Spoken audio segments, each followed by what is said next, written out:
चले जी, तो हम लोग स्टार्ट कर रहे हैं जी फाइनेंशियल स्टेटमेंट्स के साथ।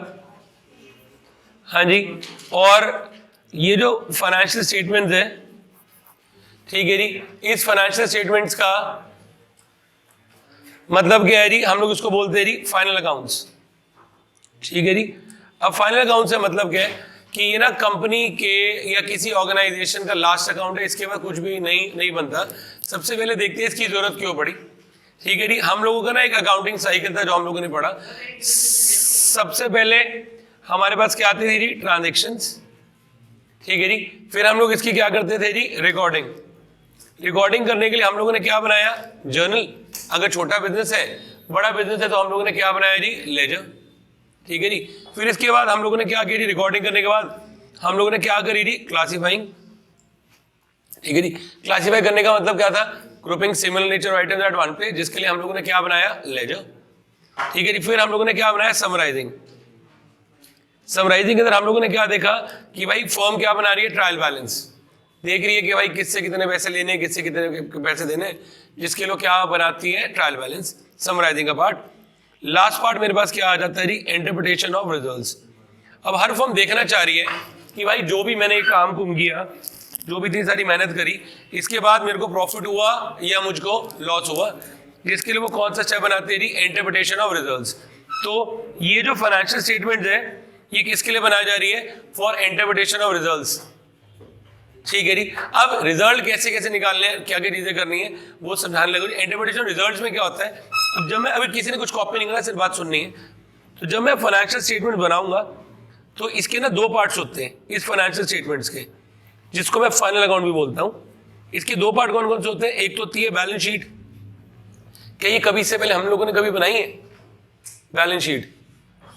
ये कह रहा नहीं भाई, अकाउंटिंग इक्वेशन में फर्स्ट चैप्टर में asset is equal to liability plus capital, तो बैलेंस शीट तो सेम है। ठीक है जी, एक और चीज जो फर्म बनाती है which is known as final account, इसके अंदर ये दो अकाउंट, एक और अकाउंट बनाती है जिसे बोलते हैं trading and profit and loss account. देखो बैलेंस शीट से क्या पता लग रहा है कि भाई हमें, हमारे पास कितने की एसेट है, कितने की लायबिलिटी है, और ट्रेडिंग एंड पीएल अकाउंट से उसे क्या पता लगता है भाई कितने का प्रॉफिट हुआ, कितने का लॉस हुआ। ये ना फाइनल अकाउंट्स है। Similarly to the last step of your class, जैसे स्कूल वाला क्या करता है, आपका पेपर लेता है, पेपर लेने के बाद सबसे लास्ट काम क्या होता है, फाइनल पेपर लेता है, इसको बोलते हैं फाइनल एग्जामिनेशन। हम भी यहाँ पे क्या करेंगे जी, फाइनल अकाउंट्स बनाएंगे। लास्ट पेपर लेने के बाद वो क्या चीज बताता है जी, एक आपको रिजल्ट छाप के दे देता है, वो क्या बना के देता है आपके हाथ में, मार्कशीट, लो भाई इतने नंबर आए। हम लोग यहाँ पे क्या हाथ में थमा देते हैं जी, बैलेंस शीट, लिखा होगा भाई कितने सब्जेक्ट में कितने कितने नंबर है। और इसके लिए एक और ये क्या बनाता है, ट्रेडिंग एंड पीएनएल अकाउंट। ठीक है जी, अब ट्रेडिंग एंड पीएनएल अकाउंट क्यों बन रहा है, इसके पीछे का रीजन जानते हैं। हम लोगों ने ना इससे पहले लेजर बनाया था। ठीक है जी, लेजर बनाते हुए मैंने आपको बताया था कि मैं ना कभी भी अपने नॉमिनल अकाउंट्स की बैलेंसिंग नहीं करता। जितने भी नॉमिनल अकाउंट्स हैं, सारे के सारे नॉमिनल अकाउंट किस में जाते हैं, ट्रेडिंग या पीएनएल अकाउंट में जाते हैं, उनको उसी साल में खत्म करके आ जाते हैं, तो उन सबको कहाँ डालते हैं, ट्रेडिंग एंड पीएनएल अकाउंट में। तो इस वजह से जो अब हम सीखेंगे, अब हम क्या सीखेंगे जी, फाइनल अकाउंट बनाना। और फाइनल अकाउंट के मैंने आपको दो पार्ट बनाने, मैंने फाइनल अकाउंट बनाना, फाइनल अकाउंट के दो पार्ट बताए, एक आपको क्या बताया, ट्रेडिंग एंड पीएनएल अकाउंट, और दूसरा मेरे पास क्या आ जाता है, बैलेंस शीट। ठीक है जी, मैं आज की बात करूं तो आज मैं आपको सिर्फ ये अकाउंट बनाऊंगा जो मैं आपको क्या बनाना सिखा रहा हूं, ट्रेडिंग अकाउंट। किसी ने कुछ कॉपी नहीं करना, सिर्फ कहानी सुननी है, कहानी सुननी तो पूरा चैप्टर हो जाएगा। ठीक है जी, तो मैंने क्या बनाना है, ट्रेडिंग अकाउंट। अब सबसे पहले जान लेते हैं इसका फॉर्मेट। ठीक है जी, इसका फॉर्मेट ऐसे बनता है, यहां लिखता हूं ट्रेडिंग अकाउंट, यहां लिखता हूं पर्टिकुलर रुपीस, और ऊपर लिखता हूं ट्रेडिंग अकाउंट। ठीक है जी, अब आप लोगों को यार माइंड में ये आएगा, सबसे पहली चीज जो आप लोगों को जाननी चाहिए मेरे हिसाब से, जो सबसे ज्यादा इंपॉर्टेंट है कि ट्रेडिंग अकाउंट कौन से नेचर का अकाउंट है। 11th में 12th में कभी भी कोई भी पढ़ाई करो, पूछो what are the nature of the accounts. जैसे हमने बताया, पढ़ा नहीं थे 11th में तीन टाइप के होते थे, एक रियल, एक पर्सनल और एक नॉमिनल। अभी मैंने आपको क्या बताया, यहाँ पे सारी कौन सी आइटम जाती है, नॉमिनल नेचर की। तो ये अकाउंट कौन सा नेचर का है, नॉमिनल इन नेचर। तो नॉमिनल नेचर का अकाउंट का रूल क्या था, नॉमिनल अकाउंट का बताओ, debit all expenses and losses, credit all incomes and gains. 90% कहानी तो तभी सॉल्व होगी जिसको पता लग गया कि भाई कौन से अकाउंट किस में क्या क्या रिकॉर्ड करना है। तो डेबिट साइड, ये डेबिट साइड, ये कौन सी होगी, क्रेडिट साइड। यहाँ पे क्या रिकॉर्ड करने हैं, सारे एक्सपेंसेस और लॉसेस। इधर क्या रिकॉर्ड करने हैं, सारे के सारे इनकम्स और गेन्स। ठीक है जी, दोनों का डिफरेंस निकालेंगे, हमें हमारा प्रॉफिट पता लग जाएगा। बट यहाँ पे हमारे माइंड में सवाल ये आएगा, दो अकाउंट्स क्यों बना रहा हूँ? ट्रेडिंग अलग लिखा है, आज मैं ट्रेडिंग अकाउंट ही क्यों बना रहा हूँ, प्रॉफिट लॉस क्यों नहीं अकाउंट बना रहा हूँ? तो कंपनी क्या करती है, इस अकाउंट्स को ना दो पार्ट में, कोई भी फर्म है या कोई भी कंपनी है, वो क्या करती है, दो अकाउंट बनाती है, एक ट्रेडिंग अकाउंट, एक पीएल अकाउंट। ट्रेडिंग अकाउंट से पता क्या लगता है, हमें पता लगता है कि भाई गुड्स बनाने की कितनी कॉस्ट आई। ठीक है जी, वो तो सबको जाननी जरूरी है, जिसके लिए वो क्या बनाती है, ट्रेडिंग अकाउंट। तो ट्रेडिंग अकाउंट के अंदर मेनली वो खर्चे आते हैं जो किससे रिलेटेड होता है, related to the manufacturing of the goods. टेपना नहीं है, मैं बार बार बोल रहा हूं, रुक जाओ एक बारी। ट्रेडिंग अकाउंट में सारे कौन से खर्चे आते हैं, related to the manufacturing of the goods. और पीएनएल अकाउंट, पीएनएल की फुल फॉर्म क्या है, प्रॉफिट एंड लॉस अकाउंट। यहाँ पे सारे खर्चे कौन से आते हैं, related to the selling of the goods. अब हमारा प्रोडक्ट बनता क्या है, फैक्ट्री में, मतलब यहाँ पे सारे खर्चे किसके आएंगे, फैक्ट्री के। और हमारा प्रोडक्ट बिकता कहां से, ऑफिस से। या तो फैक्ट्री के अंदर होगा ऑफिस, या हो सकता है हम लोगों ने कहीं बाहर ऑफिस लिया होता, नहीं कई लोगों ने अंदर ही फैक्ट्री के अंदर एक ऑफिस बनाया होता है, जहाँ पे बैठते हैं बाबूजी, बैठते हैं, एसी उसी लगा होता है, आराम से बैठ के अपना काम करते हैं। और कई लोगों को ऑफिस बाहर होता है, फैक्ट्री कहीं और लगी होती है। तो यहाँ पे सारे खर्चे किसके आ जाते हैं, सेलिंग के, मतलब यहाँ पे सारे खर्चे किसके आ जाएंगे, ऑफिस के। तो मेन चीज जो मुझे जाननी है वो ये आगे ट्रेडिंग अकाउंट से रिलेटेड। सबसे पहली बात, इसका नेचर, ये कौन से नेचर का अकाउंट है, नॉमिनल। दूसरी चीज, यहाँ पे सारे के सारे कौन से खर्चे आएंगे, which are related to the manufacturing of the goods. और मैन्युफैक्चरिंग कहाँ पे हो रही है जी, फैक्ट्री। अब यार कहोगे यार हम तो कभी अपनी फैक्ट्री नहीं गए। कई लोगों के साथ ये प्रॉब्लम है ना, वो बेचारों को पता ही नहीं कि क्या काम करते हैं, बस ये पता है जी घर पे पैसे आ जाते हैं। ठीक है जी, तो क्या काम करते हैं तो पता नहीं। तो इस चीज को समझाने के लिए हम लोग एक एग्जाम्पल लेंगे, जिससे हमें पता लग जाएगा कि भाई प्रोडक्ट बनाने के कौन कौन से खर्चे आते हैं। ठीक है जी, बस वो कहानी सुनेंगे, जिसके हिसाब से हमारे सारे फॉर्मेट का पता लग जाएगा। मैं आपको वही कहानी के अकॉर्डिंगली यहाँ पे सारी आइटम डालता रहूँगा जो जो बनाना है। तो इसका जो फॉर्मेट है अभी भी नहीं टेपना, वो कुछ फॉर्मेट ऐसा है। यहाँ मैं बनाऊंगा जी ट्रेडिंग अकाउंट, इसके साथ लिखूंगा trading account for the year ending on, ये कौन सी डेट को बनाया जा रहा है। फिर आएगा पर्टिकुलर रुपीस, कौन कौन से खर्चे आएंगे, कौन कौन से नहीं आएंगे, ये आपको समझाने लगा। देखो हम अभी मैंने आपको क्या बताया, यहाँ पे सारे कौन से खर्चे आते हैं रिलेटेड टू दी फैक्ट्री या related to the manufacturing of the goods. अब सपोज मैंने क्या किया जी, मैंने सोचा कि मैं ना एक फैक्ट्री लगाता हूँ और मैं ये फोन बनाने शुरू करता हूँ। ठीक है जी, एक सबसे बढ़िया कंपनी कौन सी थी, एप्पल। हमने कहा जी हम इसको फेल करेंगे इस साल, हम लोग अपना ही प्रोडक्ट बना के बेचेंगे। हमने अपने प्रोडक्ट का क्या नाम रख लिया, पाइनएप्पल। ठीक है जी, क्या हो गया यार, हमारी मर्जी, मेरे अपनी घर की बात है। तो हमने अपने प्रोडक्ट का क्या नाम रखा जी, पाइनएप्पल। एप्पल में कितने कैमरे होते हैं, 3। हमने कहा जी हम 6 लगाएंगे लाइन में। घर की बात है, पैसा बहुत है, तो हम कितने कैमरे लगा रहे हैं जी, 6 कैमरे लगा रहे हैं। ठीक है जी, और एप्पल वाले कौन सा सॉफ्टवेयर बेच रहे थे, iOS। हमने कहा जी हम अपना ही बना लेंगे, या हम एंड्रॉइड, हम लोग अगला ही ले आएंगे जी, एंड्रॉइड ही चला लेंगे, क्योंकि एंड्रॉइड की सेल तो हो जाएगी, नहीं तो कोई हमारा सॉफ्टवेयर ही ना ले। और उसके बाद 6 थे कैमरा, उनका एक कैमरा मैक्सिमम कितने मेगापिक्सल का होता है, हमारे वाले जी 2000 मेगापिक्सल के कैमरे। यार दिल पे नहीं लगाना, एक एग्जाम्पल ले रहा हूँ, हमने नया फोन बनाना है, तो हम लोग उनको फेल करने के लिए यही चीजें चाहिए थी। अब मुझे बताओ, ये जो मैंने पूरी स्कीम आपको बताई, मैंने नई कंपनी बनानी है पाइनएप्पल, वो कटा हुआ सेब भी बेच रहा था, हम पूरा अपना पाइनएप्पल का पूरा मस्त सा लोगो बना के इसके पीछे छाप के बेचेंगे। ठीक है जी, अब मुझे ये बताओ इस फोन को बनाने के लिए मुझे किन किन चीजों की जरूरत है। पहले भाई को लेबर चाहिए, भैया चलो जी लेबर, और मशीनरी, लैंड, कैपिटल, मशीनरी, बस ये सामान लाके दे दूं, मतलब तुम मुझे फोन बना के दे दोगे। ये अंदर फोन का सामान भी लोगे, हाँ बोलो पार्ट्स में क्या क्या चाहिए, रॉ मटेरियल बोलो क्या क्या चाहिए, display, processor, camera, battery, cooler, सीधा एसी ना लगा ले। अच्छा वो हमने गेम गुम थोड़ी ना खिलानी है, हम सिर्फ वो फोटो वाला फोन बना रहे। ठीक है जी, चलो बैटरी और कुछ, बटन, यार बटन नहीं है यार, मदरबोर्ड, फादरबोर्ड और कुछ, स्पीकर आगे भाई गंदी सी राइटिंग में, चलो आगे चार्जर तो देंगे नहीं भाई, आप एप्पल चार्जर दे तो मैं कैसे दूंगा हम एप्पल के भी बड़े हैं भाई, हम तो डब्बा भी नहीं देंगे, पन्नी में डाल के देंगे भाई, लेने लो नहीं तो मत लो। ठीक है जी, चार्जिंग पोर्ट भी नहीं है, वायरलेस बेच रहे हैं। ठीक है जी, टेक्नोलॉजी हम लेटेस्ट यूज कर रहे हैं, लो भाई वायरलेस चार्जर। ठीक है जी। अब ये सारा का सारा सामान मुझे चाहिए, और ये जितना भी सामान मुझे चाहिए, that all is required to make a phone. हमारे फोन का क्या नाम रखा हमने? पाइनएप्पल। अब ये जितनी भी चीजें मुझे चाहिए, इन सारा सामान को खरीदने का खर्चा जितना भी आएगा वो सब कौन से अकाउंट में जाएगा जी? Trading account. ले भाई फ्लैश भी रहेगी, लो पाजी, लो जी। सेंसर और कुछ रह गया तो बता दो पहले, फिर मैं क्वेश्चन करना शुरू करूं। पीछे वाला कवर, लो जी मैंने लिख दिया यहाँ पे अदर्स। अदर्स में सब कुछ आ गया, ठीक पाजी। नो बटन, सीरी है वहां पे, हमारे यहाँ पीरी होगा, हमारी बात सुन लेगा। चलो अब सुनो, तो इधर अब हमारे लिए इंपॉर्टेंट चीज क्या कि कौन कौन से खर्चे रिकॉर्ड करने हैं, कौन कौन से खर्चे रिकॉर्ड नहीं करने, ये भी चीज समझनी है। तो ये सारी चीजें हमारे लिए क्या है? Raw material. ठीक है जी। रॉ मटेरियल का एक और नाम क्या चीज होता था? बोलो। रॉ मटेरियल को हम लोग क्या बोलते थे? गुड्स। ठीक है जी। गुड्स को हम गुड्स तो लिखते नहीं थे, उसके जगह हम क्या लिखते थे जी? परचेजेस। मतलब पहली चीज जो हमारे लिए परचेज, आपके लिए क्या खर्चा? आप सब खरीदोगे, आपके लिए क्या आ गया जी? परचेजेस। तो पहला खर्चा जो यहाँ पे क्या आएगा? यहाँ पे क्या आ जाएगा? To purchases account. टेपना नहीं है, सिर्फ बात सुननी है, उसके बाद सारी चीजें हम देख लेंगे।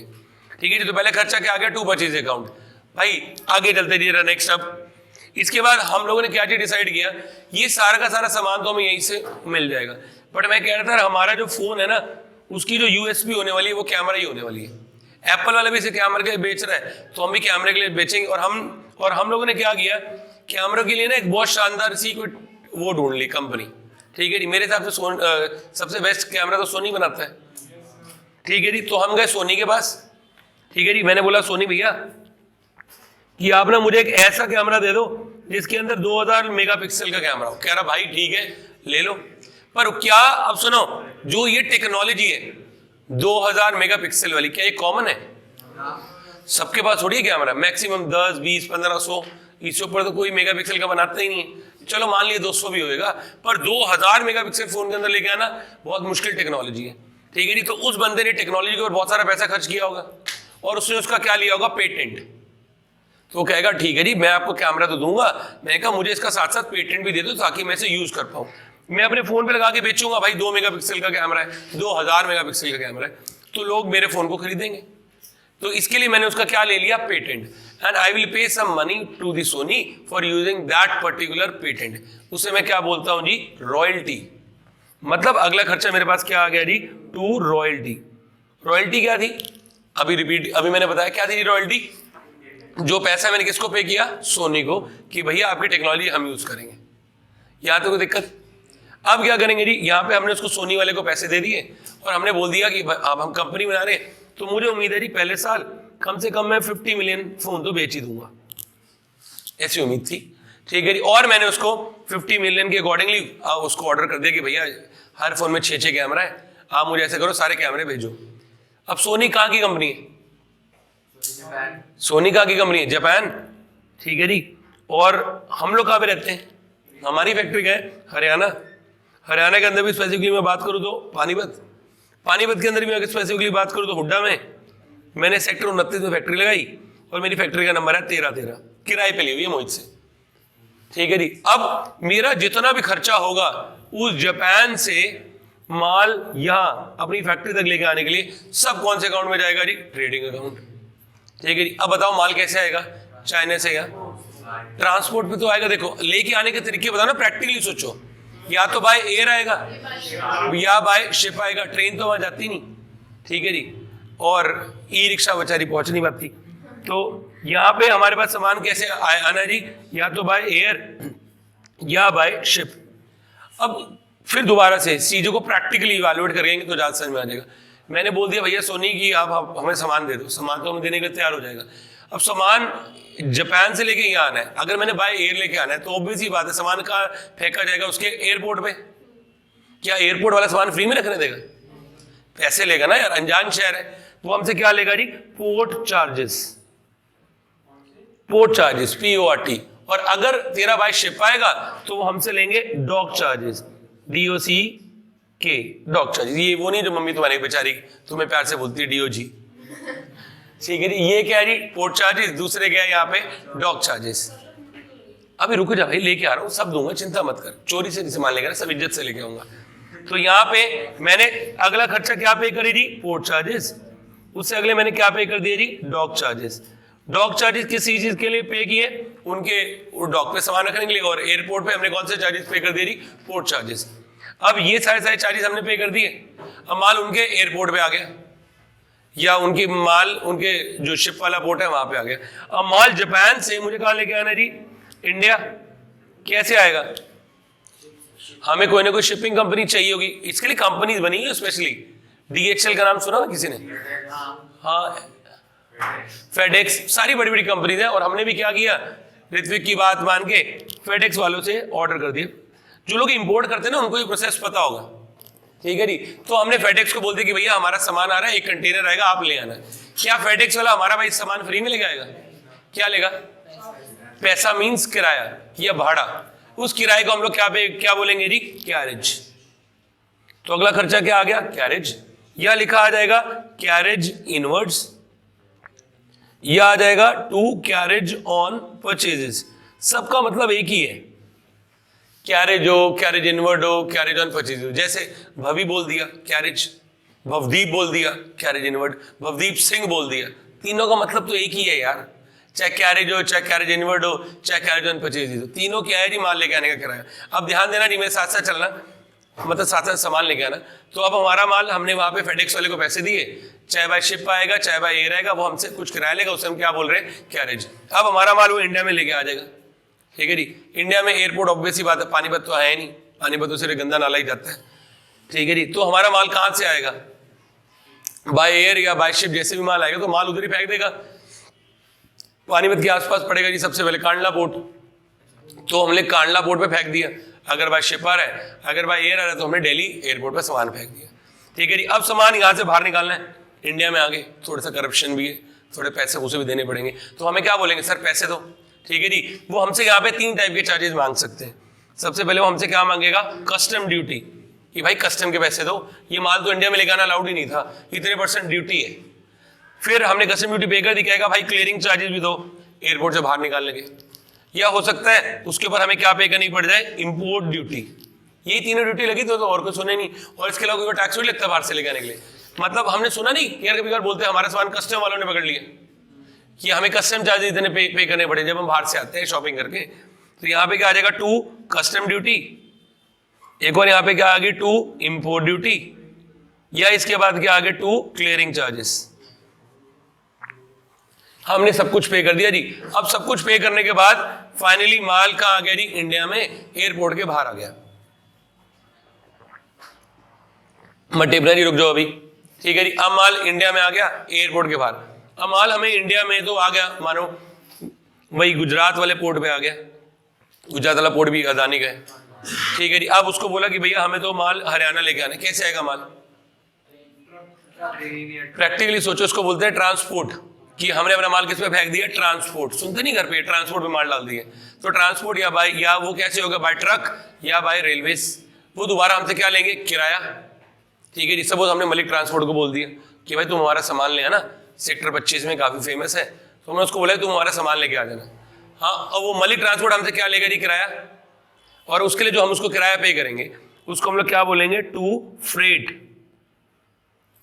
ये क्या, किराया, ठीक है जी। बट किसके लिए दे रहे हैं हम लोग, फॉर ट्रांसपोर्टिंग द गुड्स। या जैसे रेलवे का भी क्या लगता है, फ्रेट, और ट्रांसपोर्ट वाले भी क्या लेते हैं, फ्रेट। वो क्या लेंगे, कैरेज। अब माल कहाँ आ गया जी, हरियाणा में आ गया, और वो मलिक ट्रांसपोर्ट वाले माल लाके ले आएंगे।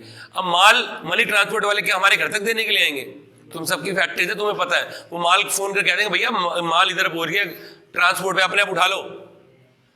तुम लोग भी किसी के घर देने माल नहीं जाते, सीधा ट्रांसपोर्ट पे फेंकते हो, आगे ट्रांसपोर्ट से सामान अपने आप जाता है। माल का पहुंच गई ट्रांसपोर्ट पे, अब ट्रांसपोर्ट से माल मुझे कहाँ लेके जाना है, अपनी फैक्ट्री जो सेक्टर 29 में, ठीक है जी। इससे पहले ना बीच में एक टैक्स और है, वैसे तो नहीं आएगा टैक्स कभी पेपर में, अगर तुम्हारे स्कूल वाले बाई चांस आउटडेटेड है, पुराने क्वेश्चन उठा के दे देंगे, तो वहां पे वो टैक्स आ सकता है, ठीक है जी। उस टैक्स को हम लोग क्या बोल देते हैं, जब पानीपत के अंदर गुड्स एंटर हो गए ना, तो एक टैक्स और लगता है, इसे बोल देते हैं ऑक्ट्रॉय, OCTROI। बट जब से GST आया है सारे टैक्स इसी के अंदर मर्ज कर दिए गए, सो ऑक्ट्रॉय स्पेसिफिकली नहीं लगता। बट स्कूल वाले को ना पता नहीं लगता कि क्या करना है, क्वेश्चन उठाया पिछली किताब से उठा के दे दिया, पिछली किताब में तो ऑक्ट्रॉय लगा होगा, नई वाली किताब में तो ऑक्ट्रॉय है ही नहीं, माइट भी आ जाए। ऑक्ट्रॉय क्या है? एक टाइप के टैक्स है which is impose on the goods. इसका सबसे अच्छा एग्जाम्पल क्या है? जब हमारी गाड़ी हमारे किसी पानीपत बॉर्डर के अंदर आती है तो हम क्या पे करके आते हैं? टोल। देखा नहीं? वही टोल के साथ हम बड़े से ट्रक खड़े होते हैं लाइन में, देखेगा भी टोल के साथ वो ट्रकों की लाइन होगी बहुत दूर तक, वो भी एक टैक्स पे करके आते थे, उसे क्या बोलते हैं? ऑक्ट्रॉय। हिंदी में इसको बोलते थे पहले चुंगी। नाम थोड़ा सा वियर्ड है, CUHNGI, चुंगी। ठीक है जी, कई कई जगह है भी सही है चुंगी अभी भी। ठीक है जी, तो यहां पे अगला टैक्स क्या आ गया जी? ऑक्ट्रॉय। और अब माल कहां पहुंच गया जी? हमारी फैक्ट्री में। सॉरी, माल कहां पहुंच गया जी? उसके ट्रांसपोर्ट में, मलिक ट्रांसपोर्ट में, सेक्टर 25 में। वहां से माल कहां लेके आना है? सेक्टर 29। हमने क्या किया जी? अपने लेबर को भेजा। ठीक है जी, या हमारा रिक्शे वाला सामान लेके आएगा, रिक्शे वाला होगा या किसी के पास छोटा हाथी होता है, सुना है हमारी फैक्ट्री में तो छोटा हाथी है, या टेम्पो जिसको बोलते हैं, वो दोबारा हमसे क्या लेगा? किराया। उस किराए को हम लोग क्या बोलते हैं जी? कार्टेज। तो अगला खर्चा क्या आ गया जी? कार्टेज का। अब माल पे कर दिया, वो कार्टेज वाले भी बड़ा चालू है, सारा का सारा सामान उठा के बाहर फैक्ट्री के बाहर गेट पे फेंक के चला जाएगा, कहेगा अंदर नहीं रखूंगा। अंदर सारा सारा सामान कौन रखेगी? हमारी लेबर। लेबर हमसे क्या चीज लेगी? वेजेस। तो अगला खर्चा क्या आ गया जी? टू वेजेस, जो हमने क्या कर दी जी? पे कर दी। ठीक है जी, इसके बाद क्या हो गया जी? इतना आसान नहीं है भाई पैसे कमाना, और इतना आसान भी नहीं जैसे हमें लगता है मम्मी पापा बोल दो इतने पैसे दे दो, वो बेचारे भी इतनी मेहनत कर करके सामान लेके आ रहे हैं। ठीक है जी यार, मेरे को एक बार तेरे को पूरा क्वेश्चन के हिसाब से प्रोसेस समझाना है। हाँ तो वो तो इजी क्या हो, तो किसी को बोल दो तेरे लिए ले आएगा, वो तो कमीशन एजेंट मिल जाएंगे, बट हमें एक बार प्रोसेस सीखना है कि कहाँ कभी कौन कौन सी एड में जाएगी। तो इस वजह से यहाँ अगला क्या आ गया जी? टू वेजेस, जो हम लोगों ने पे की। अब वेजेस लेबर क्या करेगी? सारा का सारा सामान उठा के मेरी फैक्ट्री में डाल देगी, डालेगी ना, सारा सारा सामान उठा के कहाँ डाल देगी? मेरी फैक्ट्री में। अब फैक्ट्री में जो जो इसने सामान डाला, ठीक है, ये फैक्ट्री चलेगी, तो फैक्ट्री के सारे सारे खर्चे दोबारा किसके अंदर आ जाएंगे? ट्रेडिंग अकाउंट में। अब फैक्ट्री के खर्चे गिन लेते क्या क्या होंगे। सबसे पहली चीज, मैंने फैक्ट्री मोहित से किराए पे ली थी, तो मोहित क्या क्या लेगा? इसका किराया। तो अगला खर्चा क्या आ जाएगा? To factory rent. अब ये सारा सामान बनाना है तो क्या चाहिए? मशीनरी। मशीनरी बेचारी चलेगी किससे? इलेक्ट्रिसिटी। भाई समझना, ये 220 वाट की इलेक्ट्रिसिटी नहीं चाहिए फैक्ट्री में। इस बेचारे से तो फोन भी चार्ज नहीं होता, 4 घंटे फोन चार्ज करने के लिए लेता है। ठीक है जी, हमारी फैक्ट्री के अंदर सबके पास पावर का कनेक्शन होता है, सबके अपने अपने ट्रांसफार्मर लगे होते हैं पर्सनल। सुना कभी कि हमारा ट्रांसफार्मर लगा हुआ है? ठीक है जी, वो उसके लिए किसका खर्चा आ जाएगा? पावर। ठीक है जी, अब अगर लाइट चलेगी तो नहीं, जनरेटर चलेगा किससे? Fuel, gas and water. अरे वायरिंग तो फैक्ट्री ली है ना, किराए पे लगी हुई मिलेगी वायरिंग तो। हाँ जी हाँ जी, किराया तभी तो ले रहा है। तो to fuel gas and water, इसी का खर्चा। माइट भी किसी किसी काम के लिए हमें जरूरत पड़ सकती है, तो चलो हमारा फोन बनाने का काम है नहीं है, पर अगर किसी का कपड़े बनाने का काम है तो डाइंग भी करेगा, तो उसके लिए हमें वो बॉयलर चलाना पड़ेगा। बॉयलर के लिए हमें किसकी जरूरत पड़ेगी? कोल एंड गैस, सारी की सारी इसकी जरूरत पड़ेगी। और इसके अलावा जो भी और खर्चे बच गए related to the manufacturing of the goods, सारे किससे रिलेटेड होंगे? Related to the factory. सब किस में जाएंगे? ट्रेडिंग अकाउंट में। जैसे कुछ खर्चों के अंदर एक और क्या बच गया? To wages and salary. एक और यहां पे बच गया हमारे पास टू मैन्युफैक्चरिंग एक्सपेंसेस। एक और हमारे पास बच गया टू डायरेक्ट एक्सपेंसेस, या फिर भी बच गए तो क्या बच गया? To factory expenses. बस जी, ये सारे सारे खर्चे किसमें आएंगे? डेबिट में। ठीक है जी, और हमारे लिए एक ही इनकम होगी which is the direct income, that is known as by sales. यहां से आप पूरे का टोटल करूंगा डेबिट साइड का, यहां से पूरे का टोटल करूंगा क्रेडिट साइड का। जो दोनों साइड का डिफरेंस है वो मेरे पास क्या आ जाएगा? टू ग्रॉस प्रॉफिट, जिसको हम लोग बोलते हैं जीपी। इसे हम लोग क्या चीज बोल देते हैं? Gross profit. इसे हम लोग क्या बोल देते हैं जी? जीपी, मोटा माटी प्रॉफिट। ठीक है जी, आप लोगों ने शायद सुना होगा शार्क टैंक के अंदर वो ना हमेशा एक ही क्वेश्चन पूछते थे, what are your gross margins. वो ग्रॉस मार्जिन्स हमें ट्रेडिंग अकाउंट से पता लगते हैं कि भाई हमने मोटा मोटा प्रॉफिट कितना कमाया। फॉर एग्जाम्पल कि मेरे को घर पे माल लेके आने में पूरे प्रोसेस में मानो 10 लाख रुपए खर्च हो गए, सारा सारा माल बेच के मेरे पास 12 लाख रुपए बचे, 12 लाख रुपए मैंने माल बेच दिया, मुझे मोटा मोटा प्रॉफिट कितने का हो गया जी? 2 लाख। इसमें से बाकी खर्चे भी तो होंगे। फिर मानो गुड्स बेच के तो मुझे प्रॉफिट हो रहा है, फाइनली वो बंदा इवैल्यूएट करके देखेगा बिजनेसमैन कि भाई सारे बिजनेस से क्या हमें प्रॉफिट और लॉस हो रहा है, तो इसके लिए एक और अकाउंट कौन सा बनाता है, P&L अकाउंट। इसकी कहानी अभी अब आगे आएगी, बट दो चीजें और है जो इसके अंदर हमारी और आएंगी। एक क्या रखना है, एक तो हम लोगों ने ना परचेजेस में से हमेशा क्या माइनस करना है, परचेज रिटर्न, और सेल्स में से क्या माइनस करना है, सेल्स रिटर्न। ठीक है जी। और कभी कभार क्या हो सकता है कि हमारा बिजनेस ना पुराना हो सकता है, अगर पुराना बिजनेस है तो वो अपना ही मटेरियल यूज करेगा, कुछ अपना पुराना रॉ मटेरियल यूज करे, उससे क्या बोलेंगे, ओपनिंग स्टॉक, तो उसकी भी तो कॉस्ट होगी, इस वजह से क्या कर रहे हैं, डेबिट। और बाय चांस कुछ सामान नहीं बिका तो यहाँ पे क्या आ जाएगा, क्लोजिंग स्टॉक, जो अगले साल का क्या बन जाएगा, ओपनिंग स्टॉक। जो सामान नहीं बिका वो मेरे लिए क्या, क्लोजिंग स्टॉक, वो तो मेरे लिए कॉस्ट नहीं है, इस वजह से मैंने उसे कहां डाल दिया, क्रेडिट में। और ध्यान दो, जो मैंने इससे आंसर निकाला है इसे मैं क्या बोलूंगा जी, ग्रॉस प्रॉफिट, ये जिसे हम क्या बोलते हैं, जीपी। कई मूर्ख इस जीपी को वो समझ लेते हैं, ग्रैंड प्लाजा, बट ये हमारे लिए जीपी है। जीपी हम लोग किसको बोल रहे हैं, ग्रॉस प्रॉफिट को। अब यहां पे सुनो, प्रॉफिट की डेफिनेशन मैंने आपको चैप्टर 2 में पढ़ाई थी, क्या थी, the excess of incomes over expenses is known as profit. तो क्रेडिट साइड में मेरी सारी इनकम्स आई, ठीक है जी, सपोज ये 12 लाख रुपए इकट्ठे हुए। डेबिट साइड में मेरे सारे खर्चे हैं, सपोज ये कितने रुपए इकट्ठे हो गए, 10 लाख रुपए। दोनों साइड का कितना डिफरेंस आया, 2 लाख, वो मेरे लिए क्या आ जाएगा, मेरा ग्रॉस प्रॉफिट, दी मोटा माटी प्रॉफिट, मेन प्रॉफिट, उसे हम लोग क्या बोल देते हैं जी, ग्रॉस प्रॉफिट। ठीक है जी, बस जी एक सेकेंड।